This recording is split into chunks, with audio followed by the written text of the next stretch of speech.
Olá! Neste vídeo nós vamos falar sobre as perguntas investigativas e de que modo elas estão a serviço tanto da ampliação do diagnóstico das aprendizagens e ao mesmo tempo como um mecanismo para criar suporte para alavancar as aprendizagens dos estudantes. A aprendizagem tem um caráter social. Os estudos do psicólogo Levi Vygotsky revelam que é por meio das interações com os outros, com os pares e com os mais experientes que o conhecimento se constrói. Sendo assim, a interação é um traço tipicamente humano, uma vez que é por meio da linguagem, verbal e não verbal, que realizamos essas interações. E a linguagem, embora seja arbitrária, uma vez que pertencemos a uma comunidade e assumimos os códigos desta mesma comunidade, não significa que ela é solitária, pois é um conjunto de representações e formas de expressão que só produz sentidos no seio da interação social. Os sujeitos não se formam sozinhos, precisam da interação com o outro para se educar. Para que essa construção seja então potencializada, a interação é o elemento expoente. A interação mantém a concentração, a presença, o foco e evita a dispersão. Mas todos nós aqui somos professores. De que tipo de interação nós estamos falando? Bem, se pensarmos num ambiente de aprendizagem, qual tipo de interação produz resultados mais efetivos na construção dos conhecimentos? Quando a interação, ela na verdade inexiste porque o foco da aula está no professor, ou quando ela está no foco no estudante? Rompendo com esse paradigma, o importante é que haja a interação entre os diversos sujeitos que têm funções sociais distintas. O estudante, na construção dos seus conhecimentos, precisa da mediação docente com intencionalidade como forma de propiciar uma interação que amplie as suas aprendizagens. O currículo paulista prevê a formação integral, tanto cognitiva, emocional, social, cultural e física. Tudo isso pressupõe ambientes de aprendizagens que estejam a serviço do desenvolvimento de todas essas dimensões humanas, como uma forma de garantia do direito daquilo que está previsto em nossos marcos legais. Bom, para tudo isso existe uma intencionalidade pedagógica. Antes de realizar o planejamento, nós fazemos o mapeamento das aprendizagens, que se dá por meio da avaliação da aprendizagem em processo, que nos apresenta quais são as habilidades essenciais que não foram ainda desenvolvidas por aquele grupo de estudantes. Ela nos permite ainda identificar a aprendizagem de cada um dos estudantes, em que nível de proficiência cada um deles está. Desse modo, eu posso realizar o planejamento das minhas aulas com muito mais intencionalidade, considerando esses diferentes níveis de aprendizagem. Evidentemente, a AP, que avalia majoritariamente o desenvolvimento cognitivo, ainda vai requerer a análise de outros registros dos professores que identificam outras dimensões da formação humana para a constituição desse planejamento. No momento de planejar as aulas, é importante que nós consideremos os diferentes níveis e de que forma as interações na sala de aula propiciarão a ampliação do diagnóstico que eu já fiz com a avaliação da aprendizagem em processo ou por outros instrumentos que eu utilizei, e ao mesmo tempo que me permita construir uma interação que promova a aprendizagem contínua dos estudantes. De modo que no desenvolvimento da aula eu consiga dar contas dos diferentes níveis de aprendizagem. Se nós pensarmos que cada sala de aula é uma célula social, dentro dela existem diferentes níveis de aprendizagem, é importante que a gente invista naqueles que têm maior necessidade, como forma de equalizar aquela célula social. Bom, e aí as perguntas previamente construídas por ocasião do planejamento são instrumentos dialógicos com potencial para estimular a cadeia enunciativa, que se manifesta dentro do ambiente de aprendizagem. No processo didático, dentro do contexto da aula, elas têm a funcionalidade de acompanhar a construção das aprendizagens por meio de uma rede da produção de sentidos. Mas como que isso se desenvolve no dia a dia da sala de aula? Bem, Para apoiar o que podemos chamar de estruturas de pensamento, podemos ensinar os estudantes a pensar mais do que memorizar a estrutura de algo. Durante o percurso formativo sistematizado que ocorre majoritariamente na escola, é importante criar ambientes que os incite a pensar sobre os objetos do conhecimento. Imaginemos a seguinte situação: uma sala de aula e na parede um quadro afixado com 3 colunas. A primeira coluna consta nomes de gêneros textuais diversos. Na segunda coluna, a finalidade desses mesmos gêneros e na terceira coluna, qual é o público-alvo desses gêneros. Imaginemos agora que os estudantes, ao longo de um percurso formativo, estão lidando com gêneros textuais e identificando o público-alvo e finalidade do texto. Este quadro ele favorece a memorização ou a construção dessas habilidades? Evidentemente, favorecem a memorização.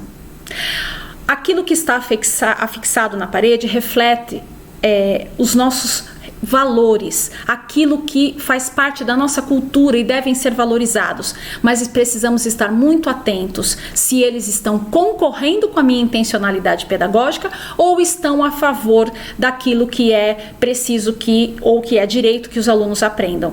E mais grave do que isso é que algo que esteja a favor da memorização concorre ainda para uma violência simbólica. Por quê? Uma vez que eu tenho um aluno que recorre a um quadro para responder a perguntas que estão ali, eu desfavoreço que os conhecimentos prévios que ele tem sobre aquele gênero, seja advindos da sua própria escolaridade ou seja advindos da sua cultura fora da escola, simplesmente sejam desconsiderados. E isso é uma prática muito séria, muito grave, que não contribui para o desenvolvimento dos estudantes. Bom, então, se esse ambiente precisa mobilizar habilidades, eu preciso então propiciar uma situação em que os estudantes questionem o mundo e a si mesmo, relacionem o saber novo com o saber antigo, de modo que possa acomodar as novas aprendizagens aos saberes anteriores. Desse modo, acima de tudo, ensiná-los a questionar o mundo mais do que aceitá-lo passivamente. Assim, ao longo do tempo, eles poderão questionar os conceitos já estabelecidos e atiçar sua curiosidade para descobrir mais por meio da sua ação e intervenção no mundo, tanto processando como produzindo novos conhecimentos. Imaginemos de novo um exemplo, porque este vídeo ele tem a intenção de oferecer alguns exemplos práticos, e aqui nós estamos falando de uma possibilidade. Os conhecimentos dos professores e as habilidades dos professores da rede são exponenciais. Aqui a gente traz uma possibilidade. Imaginem um professor de língua inglesa que está trabalhando o gênero notícia e utiliza um texto, que pode ser o do caderno do aluno, para trabalhar a habilidade essencial de ler com proficiência, identificando fato para formular hipóteses sobre o conteúdo dos textos. Então, o objetivo desta aula é que ao final dela, os alunos não desenvolvam essa habilidade, porque é importante dizer também que a habilidade ela é desenvolvida por aproximações sucessivas com os objetos dos conhecimentos, mas é a partir dessas aproximações e da mobilização dessa habilidade que os alunos se tornarão proficientes e autônomos nas suas aprendizagens. Então imaginem esse professor dizendo para os alunos: vamos mobilizar nossas habilidades de leitor. Dos conhecimentos que você tem da língua materna ou da língua portuguesa, qual é a estrutura da notícia?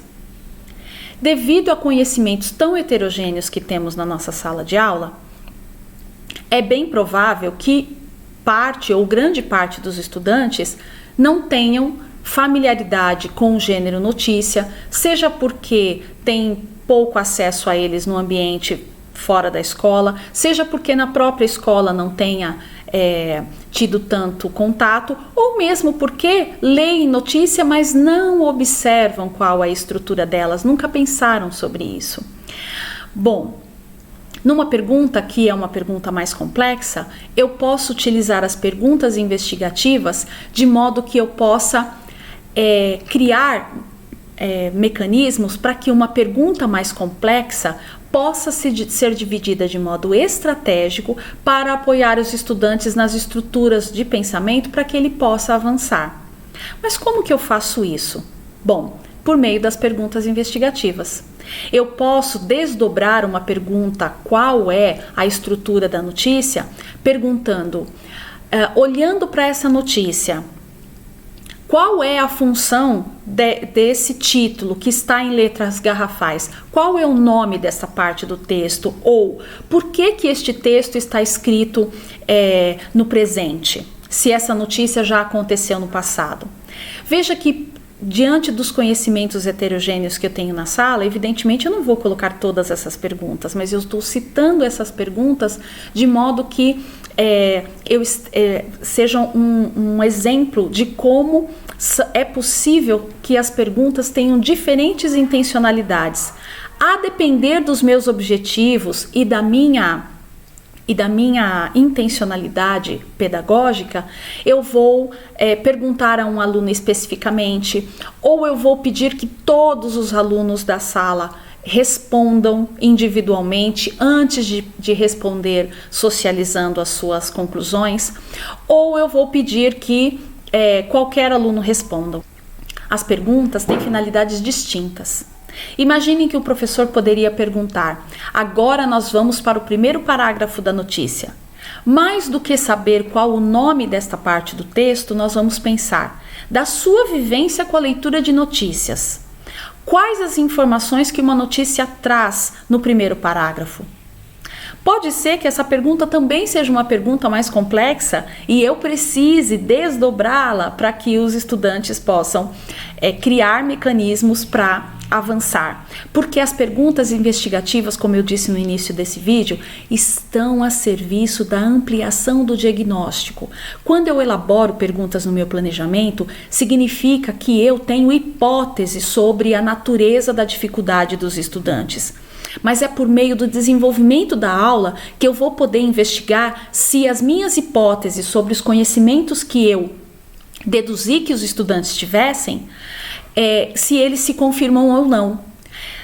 Se os alunos não conseguirem responder a essa pergunta, talvez seja interessante eu perguntar a um ou a todos eles: qual é o seu interesse? Qual é um assunto de seu interesse? E o estudante poderia dizer: um assunto de meu interesse é música. Pois bem, imagine que você vá a um show de música, seja de um cantor preferido ou de uma banda. Quais seriam as informações que você gostaria de ver numa notícia sobre esse show, que estivessem logo de cara no primeiro parágrafo? É muito provável que, me aproximando dos interesses e das vivências dos estudantes, eu crie mecanismos tanto para investigar o que ele já sabe ou não, como também para criar formas para que ele se aproxime dos conhecimentos. Evidentemente que eu vou ter que voltar para o texto e dizer: então, tendo imaginado quais seriam as informações que você gostaria de ver numa notícia sobre um show musical, qual então seria as informações que estariam presentes numa notícia como essa que nós estamos lendo aqui? Então o professor, de novo, levanta hipóteses sobre o quanto o estudante está perto ou distante do nível de conhecimento requerido. A partir daí, ele dá uma dica estratégica para identificar o nível exato do quanto o estudante está perto ou distante do conhecimento esperado, fazendo-o mobilizar habilidades cognitivas que expressem seu nível de conhecimento, criando as famosas zonas de desenvolvimento proximal. A depender da resposta do estudante, o professor pode identificar o seu nível de conhecimento e utilizar outra estratégia para que ele avance, para que ele fique com outro par, para que ele dialogue, para que ele faça novas interações. O importante é usar conhecimentos e habilidades leitoras prévias para que os estudantes avancem. Quando o nível o nível da pergunta está muito acima, nós todos sabemos que o aluno vai para a zona de pânico, ele não consegue responder. Então, de novo, as perguntas investigativas estão tanto a serviço da ampliação do diagnóstico como da ancoragem para novas aprendizagens. Voltando ao nosso exemplo, imagine que este fosse o texto utilizado do caderno do aluno do primeiro ano do São Paulo Faz Escolas.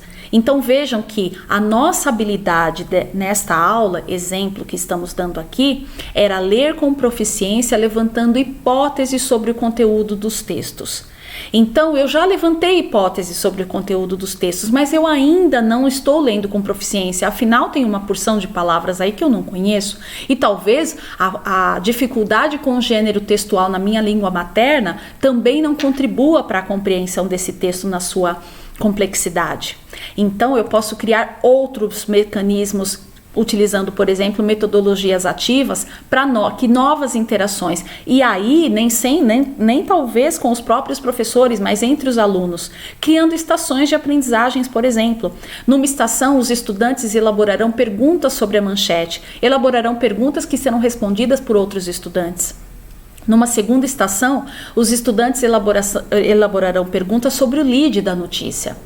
E uma terceira estação, levantarão algumas perguntas presentes nas demais partes do texto que vão ampliar a compreensão desse texto que está numa segunda língua. Essas metodologias estão a serviço, de novo, das aprendizagens. Só que neste momento, exemplo que nós estamos dando, as interações têm foco entre os estudantes. Mas nós estamos falando aqui de perguntas. E aí, apenas a título de sistematização, porque nós professores gostamos de um conceito bem estruturado, eu vou apresentar um pouco aqui alguns tipos de perguntas e a descrição e os exemplos que nós poderíamos elucidar melhor essa tipologia. Então, as perguntas que têm foco estão voltadas para o foco e para a atenção. São aquelas que auxiliam os estudantes a manter o foco e a atenção nos detalhes, geralmente no aprofundamento de algum objeto do conhecimento. Aqueles tipos de perguntas em que você explora o que você observa aqui, o que eles estão fazendo, como é o lugar descrito. Perguntas de mediação e contagem que ajudam os estudantes a precisar as observações e identificar informações nos objetos do conhecimento. Quantas vezes isso aparece? Em quanto tempo? As perguntas de comparação, que, por exemplo, são realizadas quando a gente pergunta: este fenômeno é igual ou diferente àquele outro? Como atuam juntos? Imagine um professor de educação física explorando o movimento corporal de uma determinada modalidade esportiva. Essas perguntas de comparação ajudariam os estudantes a analisar e classificar. Além disso, as perguntas de ação, elas estão voltadas para ajudar os estudantes a explorar as propriedades de um determinado objeto de estudo e fazer previsões sobre os fenômenos. O que aconteceria se fizéssemos isso, né? Existem ainda as perguntas problematizadoras que ajudam a buscar soluções.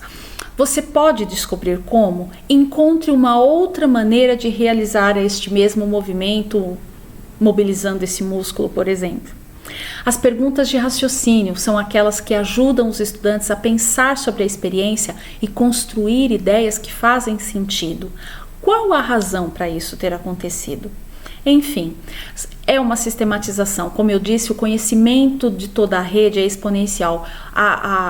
É no planejamento que eu vou identificar quais perguntas estão a serviço da minha intencionalidade pedagógica, que está sempre voltada para ampliar o meu diagnóstico sobre as aprendizagens e, ao mesmo tempo, ancorar as aprendizagens que os alunos já têm para que alavanquem outras que eles precisam desenvolver. E aí, as perguntas estão sempre presentes em toda a estrutura de uma aula. Tanto no início da aula, quando eu vou pactuar com os alunos quais serão os objetivos, quando eu vou combinar com ele o que será realizado e como será realizado ao longo da atividade prática.